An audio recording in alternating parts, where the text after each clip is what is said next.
NASA finally confirmed that the lunar lander version of Starship is behind schedule this week, but the question about the SpaceX system for a long time now has been when, not if.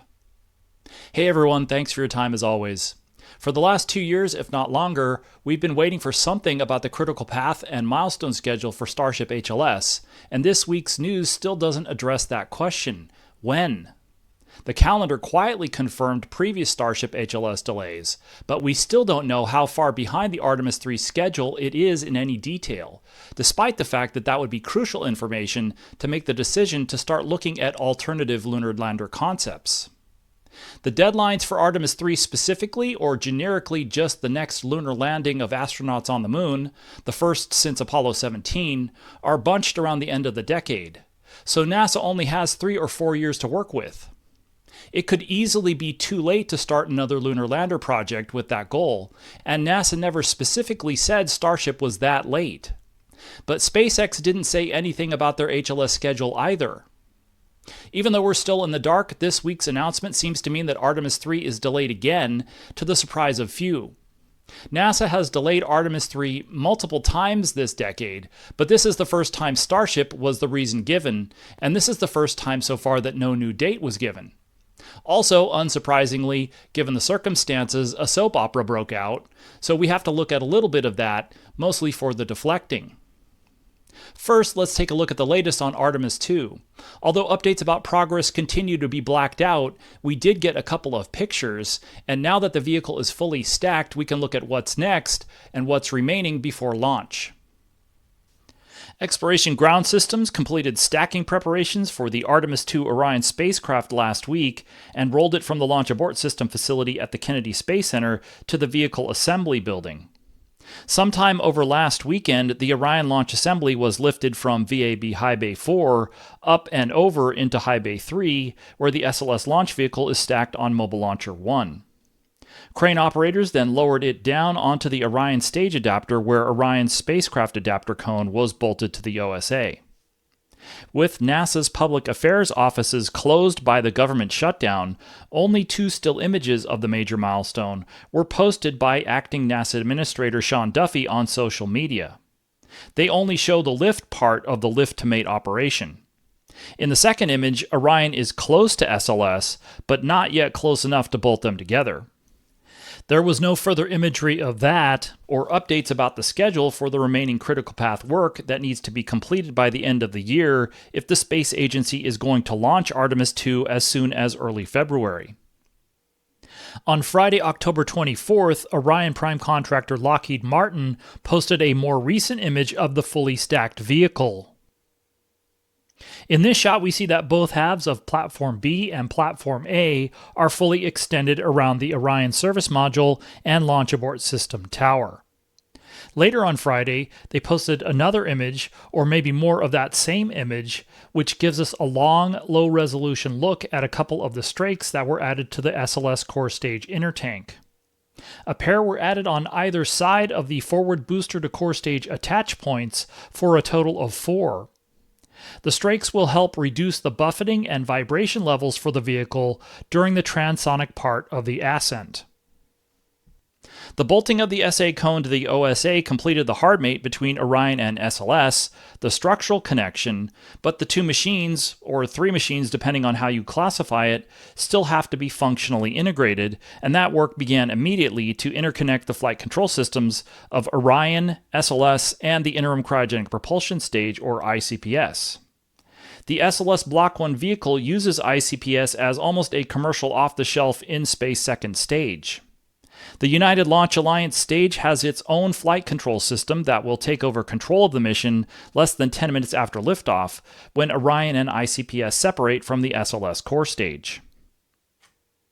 In the Q&A video I posted earlier in the week, someone asked about remaining risks to the remaining schedule, and I wanted to go through that a little bit more here. This is a high-level outline of what's next now that Orion is mated to SLS. I interviewed Matt Check a couple of months ago in late August.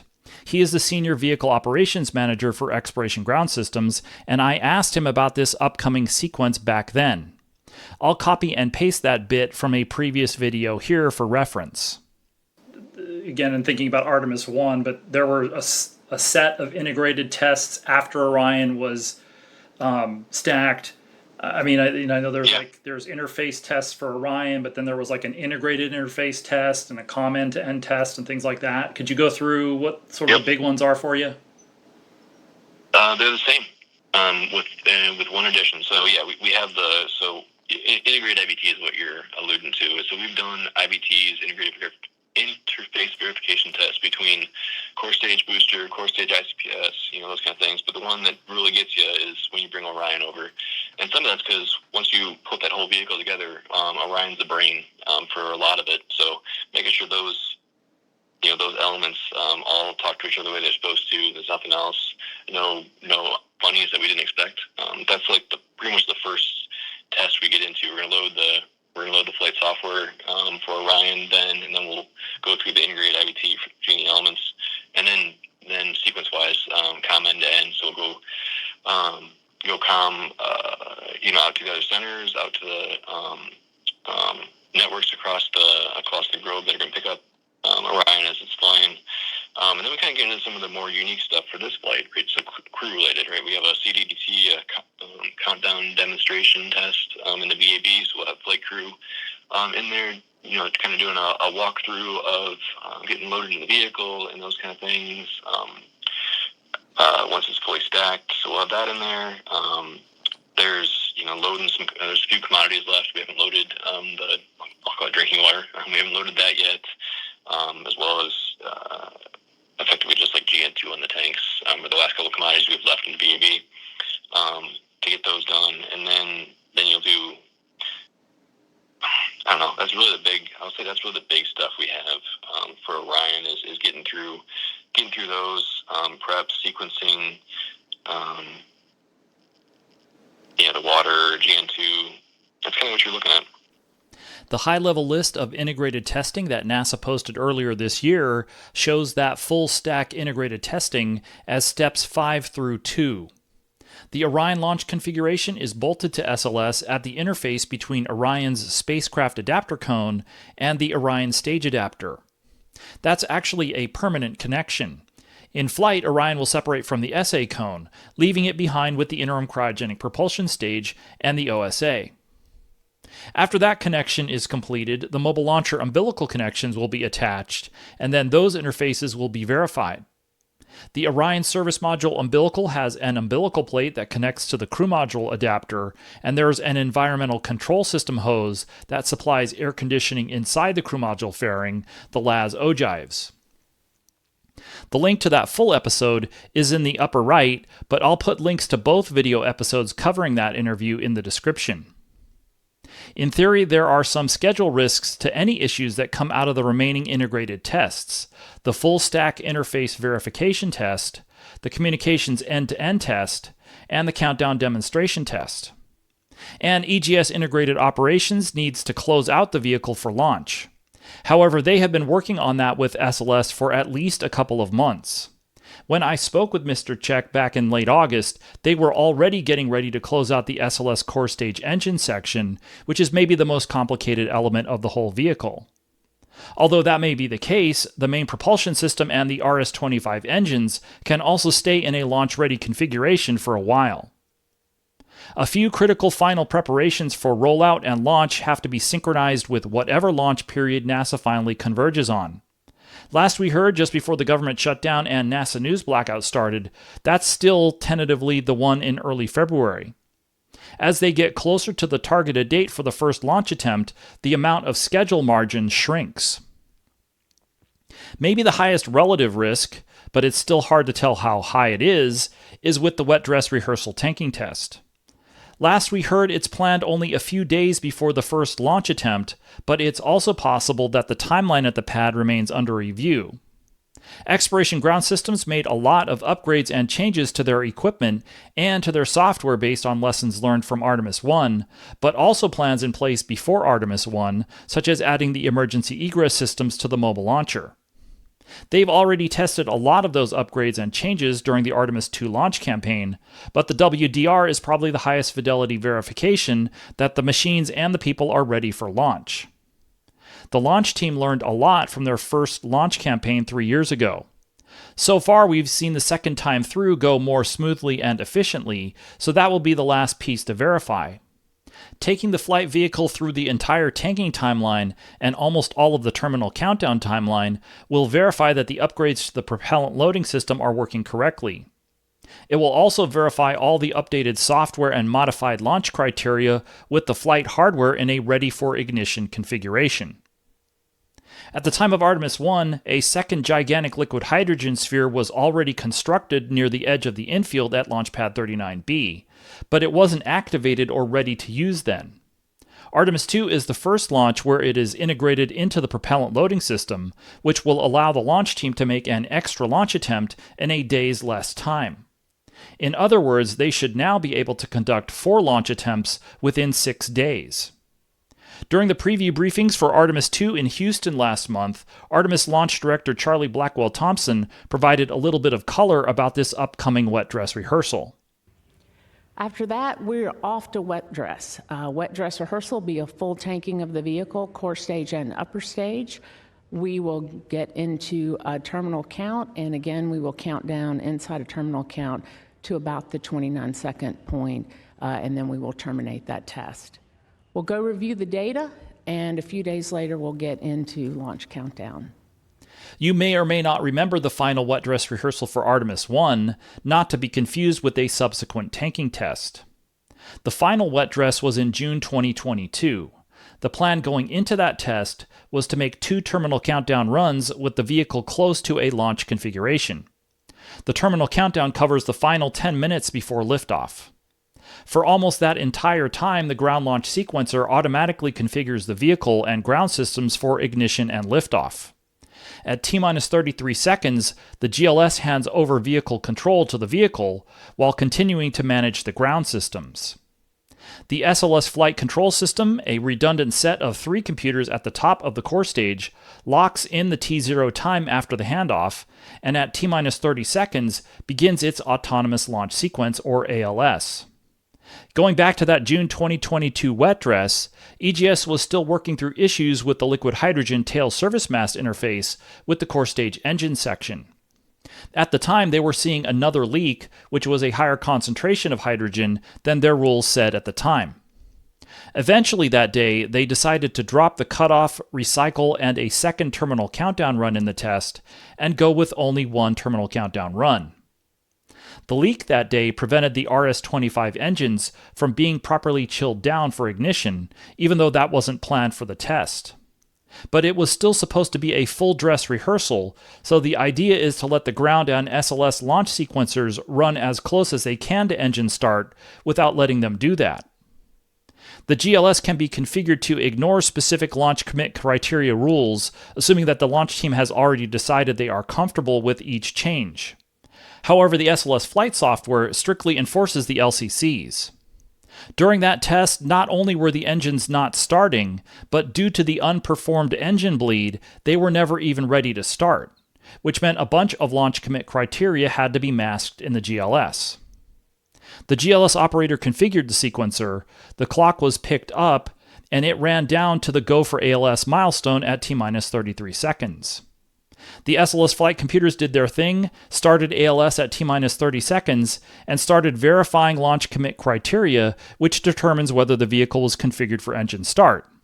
All 4 engine controllers should have been in the engine ready state, with all of the RS-25 engines in their start boxes. And ALS immediately cut off at T-minus 29.98 seconds because none of them were. All of that to say, that sounds similar to what Charlie Blackwell-Thompson is talking about with the upcoming WDR. There are hundreds or thousands of parameters that GLS and ALS are checking during the terminal countdown, and neither the ground nor the vehicle will be completely configured for flight. So it sounds like it could be another case where they let the SLS auto sequence start and it will immediately break out, hand control back to GLS, which would begin automatically backing everything out of launch configuration, safing systems, and recycling back to the T-minus 10 minutes and holding configurations. Well, I guess NASA isn't playing Artemis III schedule chicken with SpaceX, at least for the moment. On the morning of Monday, October 20th, Acting NASA Administrator Transportation Secretary Sean Duffy made a couple of appearances on Fox News and CNBC. In excerpts of those appearances that he posted on social media, he is acknowledging that SpaceX is behind schedule for their Artemis III lunar lander and that he's going to open a competition for an alternative vehicle to land the next people on the moon, in the race to beat the Chinese, and to do that within the current presidential term that ends in only a little more than 3 years. But Artemis III, Lawrence, is when we land back on the moon. That's going to be about a year and a half, 2 years from now. SpaceX has the contract. SpaceX, an amazing company. They do remarkable things, but they're behind schedule. And so the president wants to make sure we beat the Chinese. He wants to get there in his term. So I'm in the process of opening that contract up. I think we'll see companies like Blue get involved and maybe others. We're going to have a space race in regard to American companies competing to see who can actually get us back to the moon first. But I feel pretty confident with this competition, we're going to beat the Chinese and do it in President Trump's term, so before 2029. Now, SpaceX had the contract for Artemis III. By the way, I love SpaceX. It's an amazing company. The problem is they're behind. They pushed their timelines out, and we're in a race against China. The president and I want to get to the moon in this president's term, so I'm going to open up the contract. I'm going to let other space companies compete with SpaceX, like Blue Origin. And again, whatever one can get us there first to the moon, we're going to take. And if SpaceX is behind, but Blue Origin can do it before them, good on Blue Origin. But by the way, we also might have two companies that can get us back to the moon in 2028. But again, we're not going to wait for one company. We're going to push this forward and win the second space race against the Chinese, get back to the moon. The surprise here is really the timing. And the obvious question is whether it's too late. Secretary Duffy has only been serving as acting NASA administrator for a few months, but collectively, this sounds like passive aggressiveness by Washington over the past few years. SpaceX has been silent about the status and schedule of the lunar lander variant of Starship, the system they've been working on this decade. To be fair, that's standard practice for private business. The other HLS provider, Blue Origin, has been equally secret, but it's also fair to say this is a high-profile program and contract. For most of the last 2 years at least, NASA has deferred pretty much all questions about Starship HLS to SpaceX, which doesn't respond to questions since they have no legal obligation. But NASA and Greater Washington, D.C. has known a lot more about the schedule over the past few years than they have shared. So why did they wait until now? SpaceX still hasn't said anything about their HLS schedule, but time flies and we're left wondering whether it's not just too late for a new Artemis III lunar lander to be ready in 3 years, but also for the current Artemis III lunar lander. It's not clear yet what exactly quote-unquote opening up the contract means, specifically which contract mechanism. NASA's normal points of contact for the public and the media are currently furloughed due to the government shutdown, but in response to questions, the NASA spokesperson on duty said that a formal request for information is expected to be published soon. But there are some things that can be ruled out. NASA might make another contract award, but they can't unilaterally change the ones they already awarded to SpaceX in April 2021 and Blue Origin in May 2023. SpaceX won't lose any money from this action, just as the Blue Origin HLS award in May 2023 didn't subtract from the Starship award. Starship is a SpaceX property that they are developing with mostly their own money. This action won't interrupt or disrupt their development work. They are mobilizing a lot of Starship infrastructure at Starbase and Cape Canaveral and getting the next design iteration of the flight hardware ready to fly by the beginning of 2026. But Duffy said that Starship is behind schedule and NASA is looking at alternatives. That might be new for Starship, even if NASA has announced multiple delays to Artemis I, II, and III because of issues with SLS and Orion that put those programs behind schedule. This is just the latest delay to Artemis III, even if NASA hasn't actually called it that or provided a new timeframe for the mission. But Duffy said that Starship is behind schedule and NASA is looking at alternatives. It's still possible, regardless of whatever action the White House and Congress take, that Starship is still the first lander to take a crew of astronauts to the surface, and that rubs at least a couple of ways. The U.S. government has already invested almost $3 billion of a possible $4.5 billion in Starship HLS since the beginning of the decade. If Starship is still the first one ready for the next U.S. lunar landing, NASA has a contract for that option. But Congress has put a premium on beating the Chinese to land the next crew on the moon, and now the White House, through Secretary Duffy, wants to do that in the next 3 years or so of this presidential term. SpaceX has a long-term business plan for Starship, not just about the moon and not just about those 2 landings. Given the different goals and different emphasis on different priorities, Starship could still beat new U.S. competition and lose to the calendar, China, or both. In other words, the race between U.S. competitors might not be won until after 2029, and maybe no one lands another crew on the moon until the next decade. Despite all the talk this week, we still don't understand the HLS situation that much better. Which brings us back to why this is happening now. 3 months ago, Duffy reported that SpaceX had assured him they weren't going to be the ones that delayed Artemis III from its current mid-2027 target date. But that's not the same thing as saying Starship is on schedule for mid-2027. It also continues to hide what their schedules actually are. NASA is not saying how far behind schedule Starship is, at least not yet, but that might be the biggest question. Whatever that estimate is would be a big part of whether or not another lunar lander award makes sense. It's a lot of money and a lot of power, so politics are involved, unsurprisingly. But Elon Musk made many posts during the week after the news came out and never said anything about Starship's schedule. An initial reaction post said that Starship would end up flying the whole mission, which is something that's well known.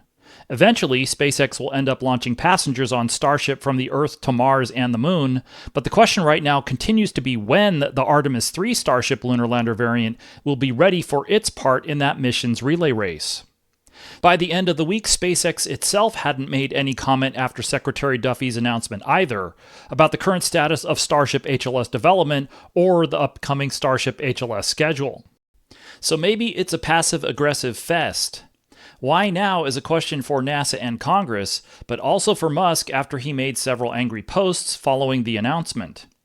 He specifically questioned Duffy now, even though President Trump appointed the Transportation Secretary on July 9th, 3.5 months ago. Musk didn't say why he was angry, but the only thing that changed this week is that Duffy said Starship was behind schedule. If that's not the case or it's something else, Musk didn't say. Bigger picture, this isn't the first time that NASA has talked about issues with Artemis III programs delaying the mission. And all of them are delayed. The previous delays to Artemis III were announced as a part of Orion issues that delayed Artemis II, but all the programs missed or will miss the previous target dates. Artemis III has had schedules of December 2024, December 2025, September 2026, and now mid-2027. None of them were ready at the end of last year, none of them will be ready for Artemis III in 2 months, and none of them will be ready next September, including Starship. It's possible that all the other programs aren't going to be ready by mid-2027 either. So is the problem that this makes it look like Starship didn't win the scheduled chicken game this time? None of the other contractors lost money for earlier delays, and SpaceX isn't going to lose any contract money because of this. The general expectation is that things will be delayed because they are big undertakings, and NASA doesn't have monetary penalties for missing dates. But that might not work so well for incentivizing schedule performance for a hard calendar deadline. There are also lots of rumors and stories this week of a competition of sorts for the NASA administrator nomination. If Musk is angry with Duffy because he thinks Jared Isaacman is a better candidate for NASA administrator, or he thinks that Mr. Isaacman is the best candidate for the job, why doesn't he throw his support behind Mr. Isaacman? He was much more articulate about his opinion about Duffy than he was about Isaacman. On Tuesday, he was supporting Mr. Isaacman 100% by emoji, but then the next day, on Wednesday, that had changed again. Since nobody is providing details, this is what I'm left wondering, mostly about HLS because that directly affects Artemis and Artemis III.